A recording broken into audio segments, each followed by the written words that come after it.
Let's continue with chapter 10. Entertaining a notion is like entertaining a baby cousin or entertaining a pack of hyenas. It's a dangerous thing to refuse to do. If you refuse to entertain a baby cousin, the baby cousin may get bored and entertain itself by wandering off and falling down a well. If you refuse to entertain a pack of hyenas, they may become restless and entertain themselves by devouring you. But if you refuse to entertain a notion, which is just a fancy way of saying that you refuse to think about a certain idea, you may you may have to be much braver than someone who is merely facing some bloodthirsty animal, or some parents who are upset to find their little darling at the bottom of a well, because nobody knows what an idea will do when it goes off to entertain itself, particularly if the idea comes from a sinister villain.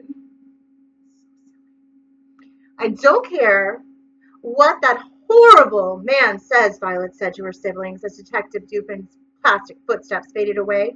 We're not going to choose which one of us will escape and who will be left to burn at the stake. I absolutely refuse to entertain the notion.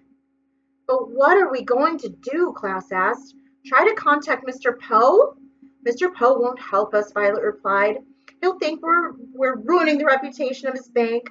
We're going to escape.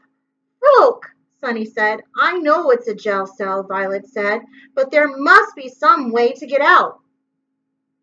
She pulled a ribbon out of her pocket and tied up her hair, her fingers shaking as she did so. The eldest Baudelaire had spoken confidently, but she did not feel as confident as she sounded. A cell is built for a specific purpose of keeping people inside, and she was not sure she could make an invention that could get the Baudelaires out of the uptown jail.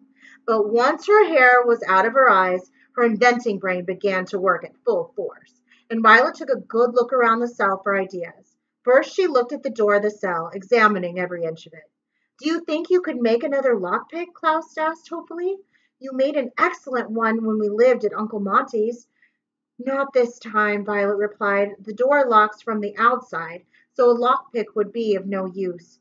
She closed her eyes for a moment and thought, and then looked up at the tiny barred window. Her siblings followed her gaze, a phrase here which means also looked out the window and tried to think of something helpful. Well, Cleo, Sunny asked, which meant, do you think you could make some more welding torches to melt the bars? You made some excellent ones when we lived with the Squallers. Not this time, Violet said. If I stood on the bench and Klaus stood on my shoulders and you stood on Klaus's shoulders, we could probably reach the window. But even if we melt the bars, the window isn't big enough to crawl through, even for Sunny. Sunny could call, let's try that again. Sunny could call out of the window, Klaus said, and try to attract the attention of someone to come and save us. Thanks to mob psychology, every citizen of VFD thinks that we're criminals, Violet pointed out. No one is going to come rescue an accused murderer and her accomplices. She closed her eyes and thought again, and then knelt down to get a closer look at the wooden bench. Rats, she said. Klaus jumped slightly. Where? He said. I don't mean there are rats in the cell, she said, hoping that she was speaking the truth. I just mean rats. I was hoping that the bench would have been made of wooden boards held together with screws or nails. Screws and nails are always handy for inventions. But it's just a solid carved piece of wood, which isn't handy at all. Violet sat down on the solid carved piece of wood and sighed. I don't know what I can do, she admitted. Klaus and Sunny looked at one another nervously. I'm sure you'll think of something, Klaus said. Maybe you'll think of something, Violet replied, looking at her brother. There must be something you've read that could help us. It was Klaus's turn to close his eyes and thought. If you tiled the beach, he said, after a pause, it would become a ramp. The ancient Egyptians used ramps to build the pyramids. But we're not trying to build a pyramid, Violet cried in exasperation. We're trying to escape from jail. I'm just trying to be helpful, Klaus cried. If it weren't for you and your silly hair ribbons, we wouldn't have been arrested in the first place. And if it weren't for you and your ridiculous glasses, Violet snapped to reply, we wouldn't be here in this jail. Stop, Sunny shrieked. Violet and Klaus glared angrily at one another for a moment and then sighed. Violet moved over on the bench to make room for her siblings. Come and sit down, she said gloomily. I'm sorry I yelled at you, Klaus. Of course it's not your fault that we're here. It's not yours either, Klaus said. I'm just frustrated. Only a few hours ago we thought we'd be able to find the Quagmires and save Jack. But we were too late to save Jack, Violet said, shuddering. I don't know who he was or how he got his tattoo, but I know he wasn't Count Olaf. Maybe he used to work with Count Olaf, Klaus said. He said the tattoo was from his job. Do you think Jack was in Olaf's theater troupe? I don't think so, Violet said. None of Olaf's associates had that same tattoo. If only Jack were alive, he could solve the mystery. Hooray! Sunny said, which meant, and if only the Quagmires were here, they could solve the other mystery, the meaning of the real BFD. What we need, Klaus said, is Deus Ex Machina, sorry. It is the Latin term that means the God from the machine. It means the arrival of something helpful when you least expect it. We need to rescue two triplets from the clutches of a villain and solve the sinister mystery surrounding us. But we're trapped in the filthiest cell of the uptown jail, and tomorrow afternoon we're supposed to be burned at the stake. It would be a wonderful time for something wonderful to arrive unexpectedly. At that moment, there was a knock at the door and the sound of the lock unlatching. The heavy door of the deluxe cell creaked open, and there stood Officer Luciana, scowling at them from beneath the visor of her helmet, and holding a loaf of bread in one hand and a pitcher of water in the other. If it were up to me, I wouldn't be doing this, she said, but rule number 41 clearly states that all prisoners receive bread and water, so here you go. The chief of police thrust the loaf and the pitcher into Violet's hands and slammed the door, locking it behind her. Violet stared at the loaf of bread, which looked spongy and unappetizing, and at the water pitcher, which was decorated with a painting of several crows flying in a circle. Well, at least we have some nourishment, she said. Our brains need food and water to work properly. She handed the pitcher to Sunny and the loaf to Klaus and looked at the bread for a long, long time. Then he turned to his sister, who could see that his eyes were filling with tears. I just remembered, he said in a quiet, sad voice.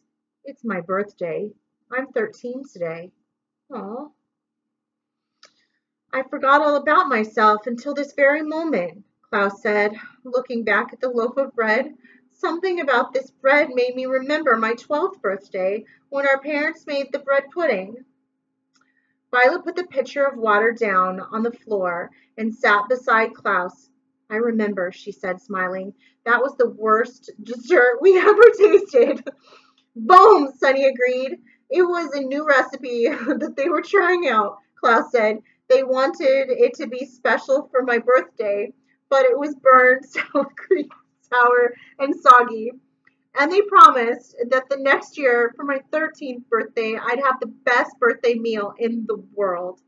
He looked at his siblings and had to take his glasses off to wipe away the tears. I don't mean to sound spoiled, he said. I was hoping for a better birthday meal than bread and water in the deluxe cell of the uptown jail in the village of Valdevotes. Shift, Sunny said, biting Klaus's hand gently. Oh. Violet hugged him and felt her own eyes fill with tears as well. Sunny's right, Klaus, you don't sound spoiled. The Baudelaires sat together for a moment and cried quietly, entertaining the notion of how dreadful their lives had become in such a short time.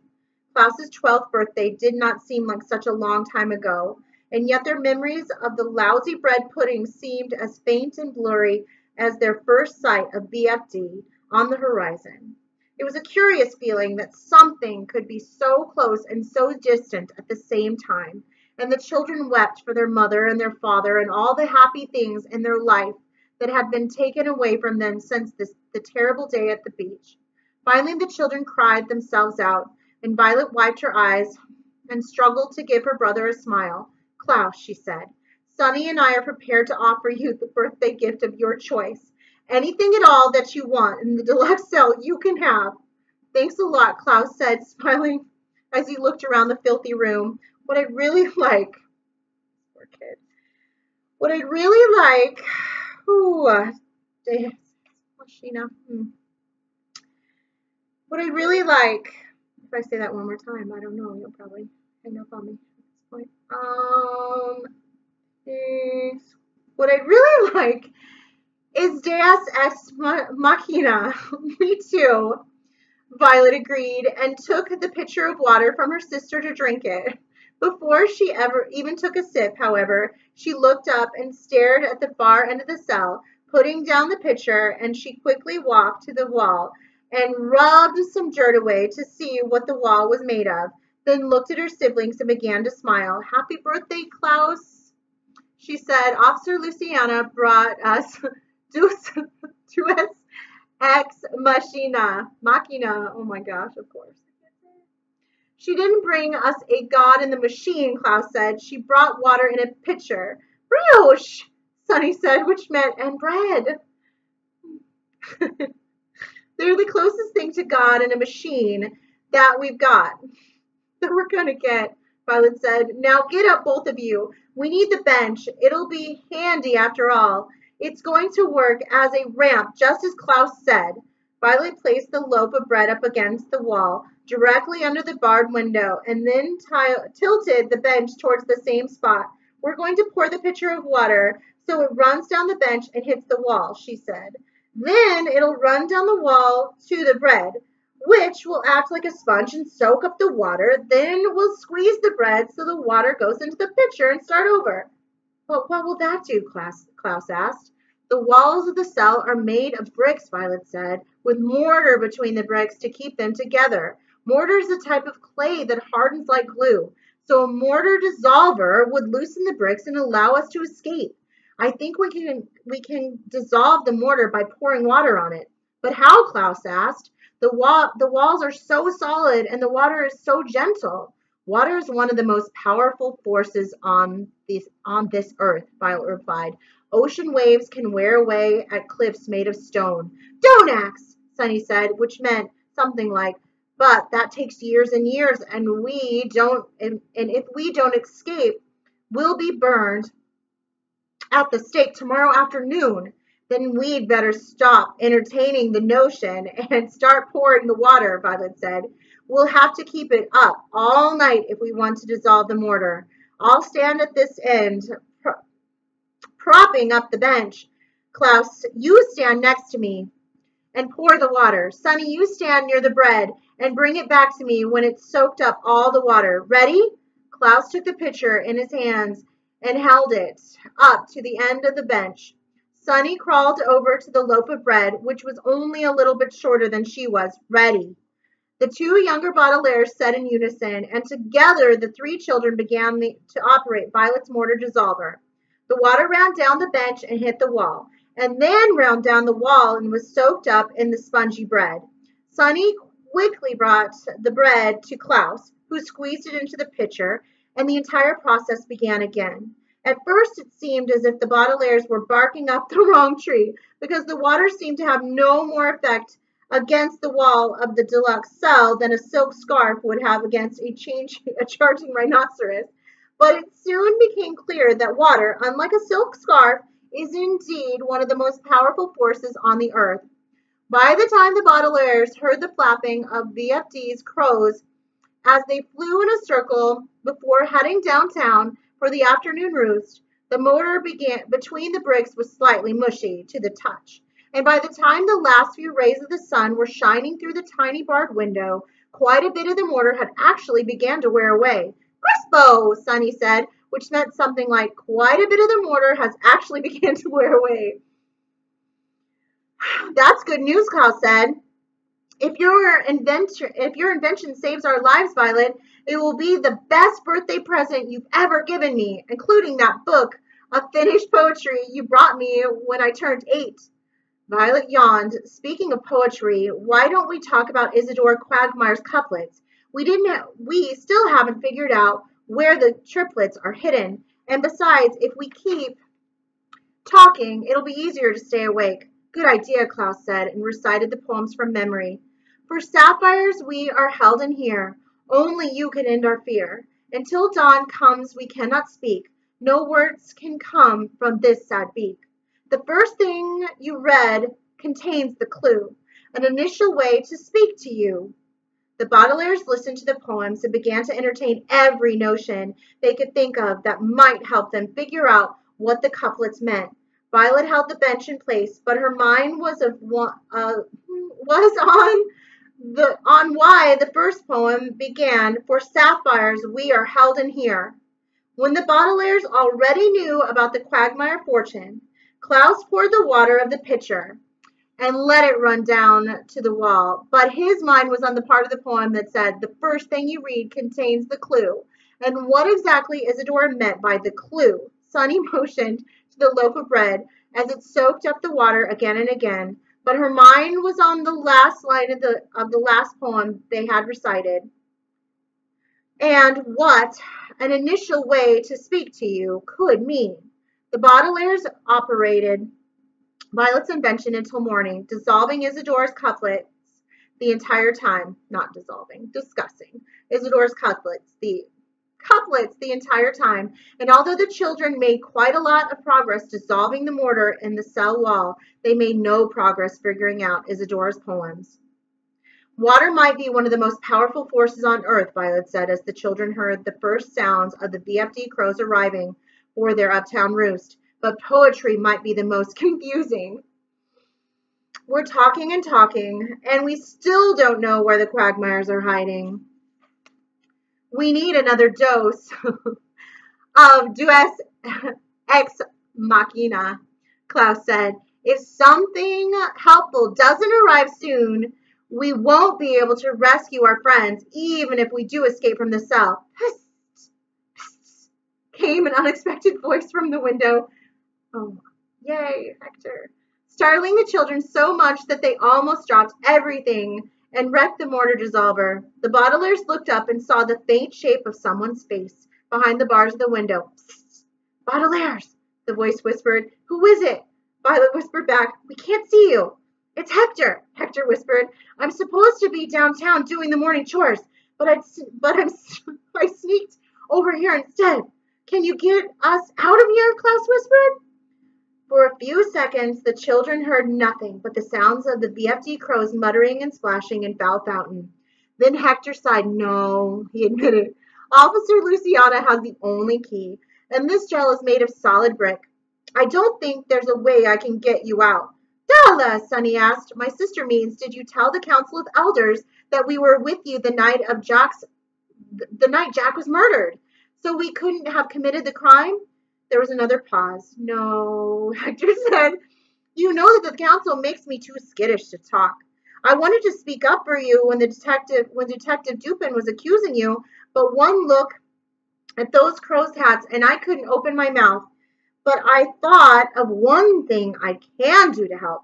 Klaus put down the pitcher of water and felt the mortar on the far wall.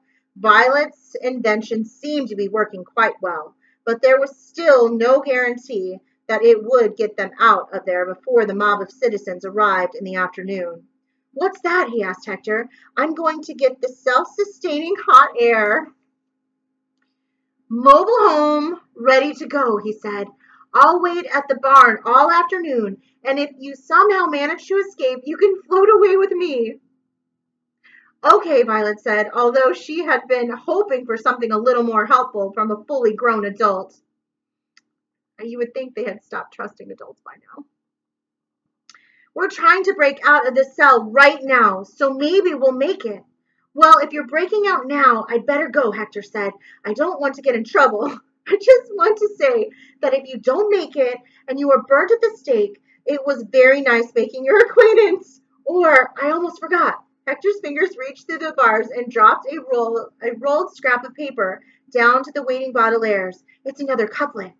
He said, it doesn't make sense to me, but maybe you'll find it helpful. Goodbye, children. I do hope I see you later. Goodbye, Hector. Violet said glumly. I hope so, too.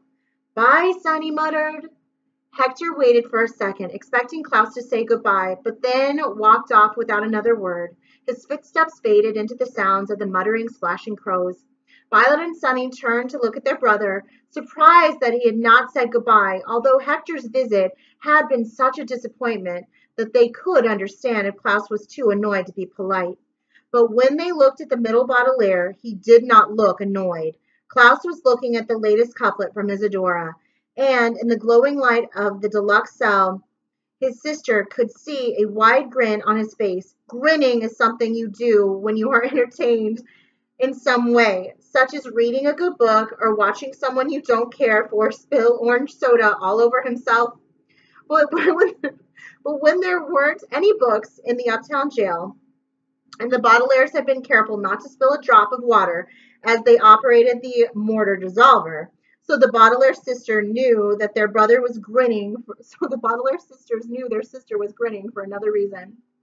He was grinning because he was entertaining the notion, and as Klaus showed them the poem he was holding, Violet and Sunny had a very good idea of what notion it was. That is the end of chapter 10. I will continue with chapter 11 as soon as I can. See you soon.